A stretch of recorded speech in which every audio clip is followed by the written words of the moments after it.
I actually had a very different video planned for today, but after the events of the last few weeks, I decided to change it and talk about something that I thought would be more pressing for authors and indie authors. And the topic for today is actually going to be respecting your readers and your potential readers, and I want to give some background before I dive into that. So there are 3 events that happened over the course of the last few years that kind of pinged my radar, and I kind of kept it in the back of the mind, but it definitely came to the forefront after the whole copy-paste crisis. And for those of you who have not seen the video where I talked about that, I'll link it, but just a quick summary.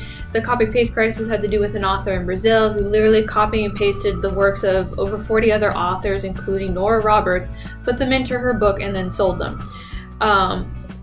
That ended up stemming a lot of different conversations involving copyright and romance and what qualified as romance, and unfortunately some of the things that I started to hear about romance were very negative in the sense that romance wasn't real books. People who wrote romance weren't real authors, and then some people were really bigoted and coming out and saying, well, people only read romance because they're unfulfilled in their lives. And I was like, if you're an author or a publisher and you're coming out with these views, you are losing potential buyers. Another example that came out more recently, and you've more than likely heard about it unless you live under a rock, has to do with the Captain Marvel movie and all the controversy that has to go with that. I'm not really going to touch on that on the long run, but one of the things I do want to mention is how in the beginning a certain demographic of people were told that the movie was not for them, therefore isolating them from the movie. If there's one thing that you never want to do, you don't want to tell people that things are not meant for them, because those are still buyers, those are still customers, and you don't want to tell them to fuck off. So the last example that I want to talk about is actually this book. If you are a BookTube person, you probably just hissed or closed my video or whatever. BookTube is not very big fans of this book, and I'm not going to give you an opinion on the book. I actually left my opinion on Goodreads, but the one thing that I remember about this book is that one of the authors was doing an interview, and they asked her in regards to the criticism that she gained from the book, and her response was, haters are gonna hate. So it's not my place to tell people how to take criticism or how to respond to it. The only thing that I would definitely encourage people to do is to kind of consider what's being said and how to approach it. And when you respond to criticism in any shape or form, is to do it as in a mature and classy manner as you possibly can, because welcome to the internet, where anything that you say or do will be there forever. And those are basically the 3 things that brought me to want to talk about today's topic, because if there's one thing that you can do that will sabotage your career forever, it's basically talking down to your audience, dissing your audience, or insulting your audience. In the situation with the romance writers, that is probably the stupidest thing that you could ever do, because 80% of all the books that are produced right now are romance. There is a market for romance. There are people that like to read romance, and they read it for various reasons. There is literally nothing wrong with romance. I don't write romance, I do read it. And I know that as a person who's told that women only read romance because they're unhappy in their lives, well, I'm definitely not going to buy anything from that person. I'm going to think that they're a bigot, and I'm also not going to respect anything that they have to say.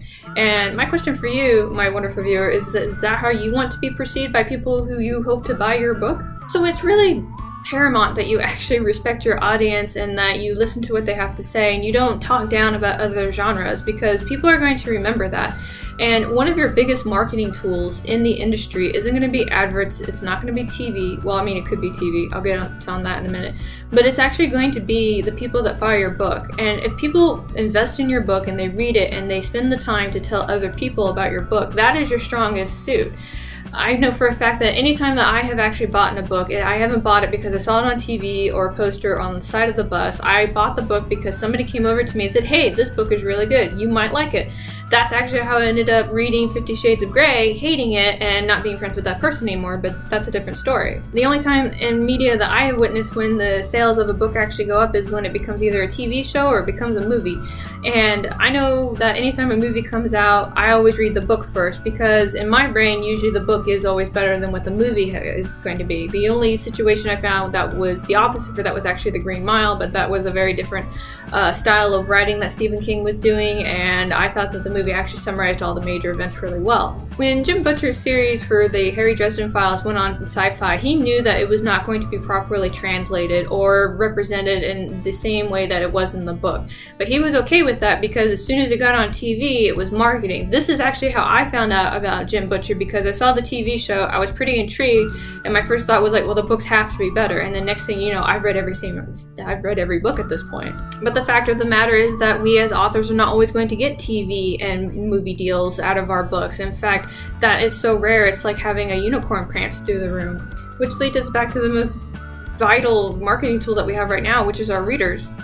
Our readers are going to be so huge when it comes to our books and the marketing and getting the word out about them. You can put as many ads out there as you want, but your reader is going to be the one that either like praises your book or condemns it, and you cannot afford to lose your readers. You can't afford to offend a potential buyer. That's not just me coming out as an author, that's also me coming out as somebody who was a project manager for an organization. That's also me coming out as a person that worked with parents frequently, and that's also me as somebody who had to run a small nonprofit coffee shop for a number of years. You don't want to lose business, you don't want to lose sales, and you don't want to have people walk away disgruntled with the image of you. When I used to be a teacher, I would I want to say probably once a week have to have this conversation with some of my students, because they would get into a verbal discourse with one of their friends or some other student in the class, and obviously there would be some kind of fight, and I would have to have this conversation with both of them at separate times. And it's always about, it's not the intention of your words or your actions, it's going to be the perception and how they're taken. And you can have the best intentions in all the world when you do something, but if a group of people decide to perceive it in a negative light, you can't change how they are, and you can never, and that will always be remembered, because a lot of times people never remember like the actual thing that you're trying to tell them. They're just going to remember about how it made them feel, because the emotion memory is a lot stronger than the actual memory that people recall. And if you think I'm wrong on that, think about when you were in school. Think about your teacher that you had, your favorite teacher. Do you actually remember anything that they taught you in the class, or do you remember how it felt to be in the class with that person? We are also in a interesting time in society where anything that's put up on the internet basically stays there forever. If you say or you do something, it doesn't matter if 10 years have passed by. If people are looking to discredit you in any shape or form, they are going to go find that thing and use it against you. It doesn't matter. One real life example I have, going back to when I was a teacher, is that I had a student who was on a scholarship for a college. They were all excited. They were going to play football for the school, and they couldn't wait to do it. They had a bright future, smart kid, everything. He lost everything because the school went and searched his past social media account, found a tweet when he was 14, and said, you don't qualify anymore because of this semi-racist statement that you made. So his scholarships, everything, just gone because of something that he did when he was 14. And the last thing that you really want to do is you want to give people the fuel or the ammunition that they need in order to use it against you. I'm part of a couple of different Facebook groups right now. Some of them are romance, some of them are urban fantasy, some of them are just people that like to write in general and they pass tips and things like that. I want to say probably in the last week I've seen a couple of posts that have come up where it was like somebody said this about blah blah blah blah blah, and a lot of people came in and it's like, well, that person's dead to me. It's like, not buying that book anymore, blah blah blah blah blah. You gotta be careful. You can't just come out and just say random shit out of your ass. Now, normally when I have videos like this, they're usually rant videos. This is more kind of like a sad discussion video right now. Usually when I have videos like this, I typically like to have like some kind of solution or some advice that I can give in order to avoid this situation altogether. Unfortunately, the only thing I can really offer is keep your mouth shut. I know that sounds really bad. If you feel very strongly about certain things, it might be better to just keep it to yourselves than to actually voice it. This is partly why you never hear me make a political statement or a philosophy of life or anything basically outside of writing, because even though we're in an age where we should be allowed to voice our thoughts and opinions for everybody in the world to see and hear and discuss with, we're also in an age of where if you do that, you immediately become condemned. And sometimes it's not even done in a logical way. It's done in a kind of what's the word I'm looking for? It's done in kind of a rash emotional outburst where, and partly some of this is because we are in the age of the internet where, back, I want to say probably, when I was a kid, if you were unhappy about something and you wanted to talk to people about it, like you would write a letter and you would send it to the newspaper. Well, right now, when we have a thought and an opinion, we can just type and immediately hit enter. No thoughts, no second questions, no nothing about it. And while I do appreciate the swiftiness that comes with being able to share thoughts and opinions with others, the one thing that it takes away from is the ability to have a moment to think before it takes away the processing time before we actually launch into that. Is that something that we actually feel, or is that just how we feel in the heat of the moment?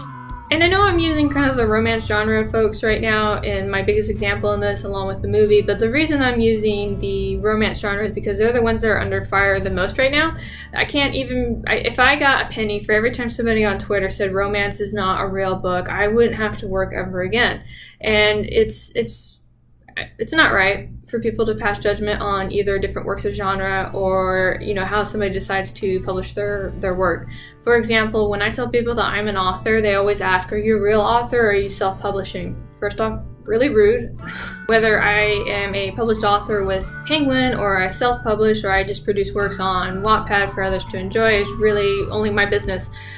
If I write books and I publish them, I am an author. That's really what it comes down to. And this mentality of trying to look down on others because they're not XYZ, it's very old-fashioned, and I don't want to say it needs to stop, but it definitely needs to be examined. Because at the end of the day, we are still writers, we are still authors, and we are definitely here to help each other. And by putting each other down for various reasons, that's not really doing anybody any justice. And if you do this with enough frequency, you're actually going to end up alienating yourself, because if you constantly talk bad about various authors or genres, people are going to see that and they're not going to want to associate with you because they may not agree with you, or they may see you as a bigot, or they may just assume that you're an asshole. And if you're an asshole, be an asshole for a good reason. Don't be an asshole because you decide to judge people that you don't know. Now, these are my thoughts and these are my opinions based off of my own observations, and the reason I make these videos is because I'm actually looking to have discussions with the people that come here to watch and hear what I have to say. Just because I say something doesn't mean that it's the only thing and that it's gospel. Part of the reason why we interact as people is because we're looking for different perspectives and, you know, information. You know, this is based off of what I know, but somebody who's watching this may be able to provide some key information that I don't have access to. So my question for you, wonderful viewer, is what is your thought on this topic and why is it that you think that way?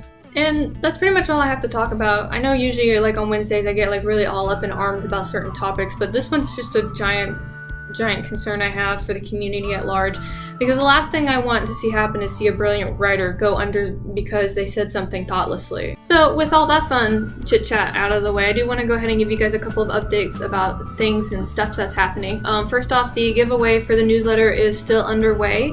If you have not signed up for the newsletter, you can. There is swag and some giveaways. If you already signed up for the newsletter, you are automatically entered. And all you have to do is just go to my website. I have a link down below. Sign up for the newsletter, and then you will be automatically entered. And I will announce the winner in the newsletter that's supposed to come out roughly around, it should be coming out on the 28th. The other thing I do want to talk about is that I am looking for members of my street team at this time. If you do not know what a person on a street team is, it's basically a collection of people who are there to help promote the work of an author via word of mouth or online or anything like that. I have a couple people that are already in there. I would like to get a few more. If you go to my website, there's a thing that says street team on there. You can read what the street team is, the guidelines for joining, and then there's a little application. Anything that you put in the application is not shared. It's just between you and me. It's never sold to any other parties. I'm going to have more updates this coming Friday for the video then, but you know, that's pretty much all I want to talk about today. So just want to thank y'all for coming, listen to what I have to say. I would love for you guys to comment down below and have this discussion with each other as long as with me. And I hope y'all have a great Wednesday.